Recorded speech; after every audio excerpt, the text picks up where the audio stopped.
بسم اللہ الرحمن الرحیم۔ السلام علیکم۔ لال دالی ٹی وی دیکھنے والے تمام معزز دوستوں کو خوش آمدید، ویلکم، بخیر راغلے۔ دوستو، آج ہم آپ کے ساتھ ایک نئی اور دلچسپ ویڈیو میں حاضر ہیں۔ ویڈیو شروع کرنے سے پہلے ان تمام دوستوں سے گزارش ہے کہ اگر آپ لوگوں نے ابھی تک ہمارا یوٹیوب چینل لال دالی ٹی وی کو سبسکرائب نہیں کیا تو برائے مہربانی ہمارا یوٹیوب چینل لال دالی ٹی وی کو سبسکرائب کرے اور گھنٹی کا نشان ضرور دبائے تاکہ اس طرح نئے آنے والی ویڈیو آپ کو ٹائم تو ٹائم ملتی رہے۔ تو چلو چلتے ہیں اپنی ویڈیو کی طرف۔ حضور صلی اللہ علیہ وآلہ وسلم سے 1000 سال بیشتر یمن کا بادشاہ طبی حمیری تھا۔ ایک مرتبہ وہ اپنی سلطنت کے دورے کو نکلا۔ 12,000 عالم اور حکیم اور 1,32,000 سوار، 1,13,000 پیادہ اپنے ہمراہ لیے ہوئے ہیں۔ اس شان و شوکت سے نکلا، جہاں بھی پہنچتا اس کی شان و شوکت شاہی دیکھ کر مخلوق خدا چاروں طرف نظارہ کو جمع ہو جاتے۔ جب یہ بادشاہ دورہ کرتے ہوئے مکہ معظمہ پہنچا تو اہل مکہ سے کوئی بھی اسے دیکھنے نہ آیا۔ بادشاہ حیران ہوا اور اپنے وزیر اعظم سے اس کی وجہ پوچھی تو اس نے بتایا کہ اس شہر میں ایک گھر ہے جسے بیت اللہ کہتے ہیں۔ اس کی اور اس کی خادموں کی جو یہاں کے باشندے ہیں تمام لوگ بے حد تعظیم کرتے ہیں، اور جتنا آپ کا لشکر ہے اس سے کہیں زیادہ دور اور نزدیک کے لوگ اس گھر کی زیارت کو آتے ہیں اور یہاں کے باشندوں کو خدمت کر کے چلے جاتے ہیں۔ پھر آپ کا لشکر ان کے خیال میں کیوں آئے؟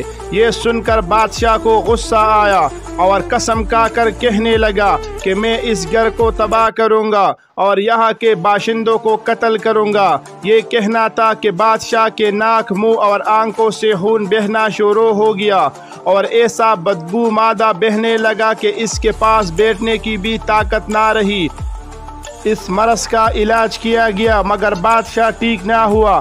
شام کے وقت بادشاہ ہی کے علماء میں سے ایک عالم زبانی تشریف لائے اور نبض دیکھ کر فرمایا، مرض آسمانی ہے اور علاج زمین کا ہو رہا ہے۔ اے بادشاہ، آپ نے اگر کوئی بری نیت کی ہے تو فوراً ان سے توبہ کر لے۔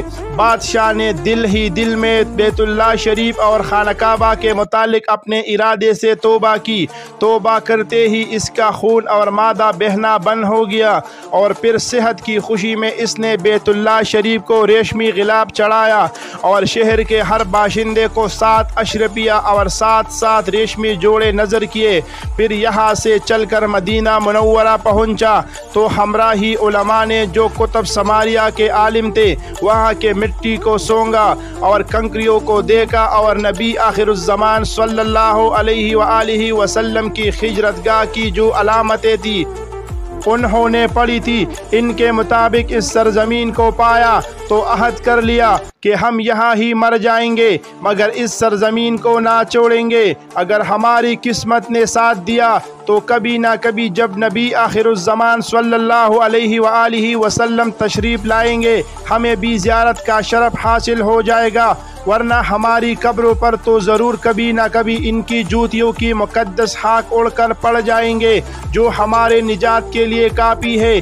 یہ سن کر بادشاہ نے ان عالموں کے واسطے 400 مکان بنوائے اور اس کے بڑے عالم ربانی کے مکان کے پاس حضور صلی اللہ علیہ وآلہ وسلم کی خاطر ایک 2 منزلہ عمدہ مکان تعمیر کروایا اور وصیت کر دی کہ جب آپ صلی اللہ علیہ وآلہ وسلم تشریف لائے تو یہ مکان آپ کی آرامگاہ ہوگی، اور ان 400 علماء میں کافی مالی امداد بھی کی اور کہا کہ تم ہمیشہ یہی رہو۔ اور پھر ایک بڑے عالم ربانی کو ایک خط لکھ دیا اور کہا، میرا یہ خط اس نبی آخر الزمان صلی اللہ علیہ وآلہ وسلم کے خدمت اقدس میں پیش کر دینا۔ اگر زندگی بھر تمہیں حضور کی زیارت کا موقع نہ ملا تو اپنی اولاد کو وصیت کر دینا کہ نسلاً بعد نسلاً میرا یہ حد محفوظ رکھے، حتیٰ کہ سرکار ابد قرار صلی اللہ علیہ وآلہ وسلم کی خدمت میں پیش کیا جائے۔ یہ کہہ کر بادشاہ وہاں سے چلا گیا۔ وہ حد نبی صلی اللہ علیہ وآلہ وسلم کے خدمت میں 1000 سال بعد پیش ہوا اور کیسے پیش ہوا اور خط میں کیا لکھا تھا، سنیے اور عظمت حضور صلی اللہ علیہ وآلہ وسلم کی شان دیکھیے۔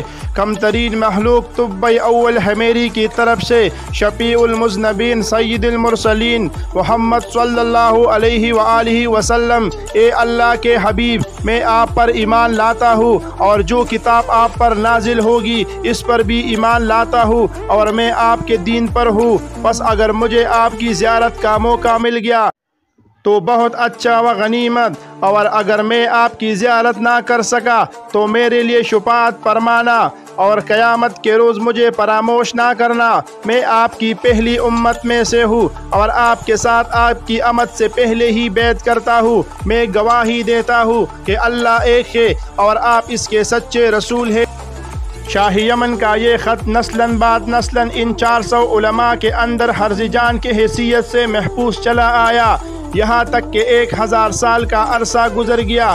ان علماء کی اولاد میں اس کثرت سے بڑی کہ مدینہ کی آبادی کئی گنا اضافہ ہو گیا، اور یہ خط دست بدست مائی وصیت اس کے بڑے عالم ربانی کے اولاد میں سے حضرت ایوب انصاری رضی اللہ تعالیٰ عنہ کو پاس پہنچا، اور آپ نے وہ خط اپنے غلام خاص ابو لیلہ کی تحویل میں رکھا۔ اور جب حضور صلی اللہ علیہ وآلہ وسلم نے مدینہ ہجرت فرمائی اور مدینہ کی الوداعی گھاٹی مسنیات کی گھاٹیوں سے آپ کی اونٹی نمودار ہوئی، اور مدینہ کے خوش نصیب لوگ محبوب خدا کا استقبال کرنے کو جوک در جوک آ رہے تھے، اور کوئی اپنے مکانوں کو سجا رہا تھا تو کوئی اپنے گلیوں اور سڑکوں کو صاف کر رہا تھا، اور کوئی دعوت کا انتظام کر رہا تھا، کہ سب یہاں اصرار کرتے تھے کہ حضور صلی اللہ علیہ وآلہ وسلم ہمارے گھر تشریف لائے۔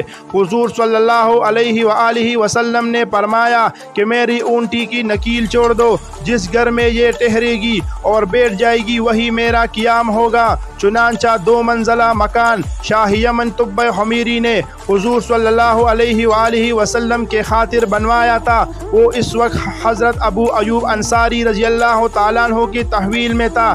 اس میں حضور صلی اللہ علیہ وآلہ وسلم کی اونٹی جا کر ٹھہر گئی۔ لوگوں نے ابو لیلہ کو بھیجا کہ جاؤ حضور صلی اللہ علیہ وآلہ وسلم کو شاہ یمن تبہ حمیری کا خط دے آؤ۔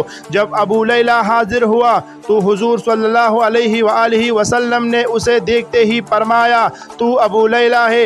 یہ سن کر ابو لیلہ حیران ہو گیا۔ حضور صلی اللہ علیہ وآلہ وسلم نے فرمایا، میں محمد رسول اللہ ہوں، شاہ یمن کا جو خط تمہارے پاس ہے لاؤ مجھے دے دو۔ چنانچہ ابو لیلہ نے وہ خط دیا۔ حضور صلی اللہ علیہ وآلہ وسلم نے خط پڑھ کر فرمایا، صالح بھائی تبہ حمیری کو آفرین مشاباز۔ دوستو، یہ تھی یمن بادشاہ کے بارے میں دلچسپ واقعہ۔ اگر آپ کو ہماری یہ ویڈیو پسند آئی تو ویڈیو کو لائک کرے، شیئر کرے، اور ہمارا یوٹیوب چینل لال دالی ٹی وی کو سبسکرائب کرے اور گھنٹی کا نشان ضرور دبائے، تاکہ اس طرح نئے آنے والی ویڈیو آپ کو ٹائم ٹو ٹائم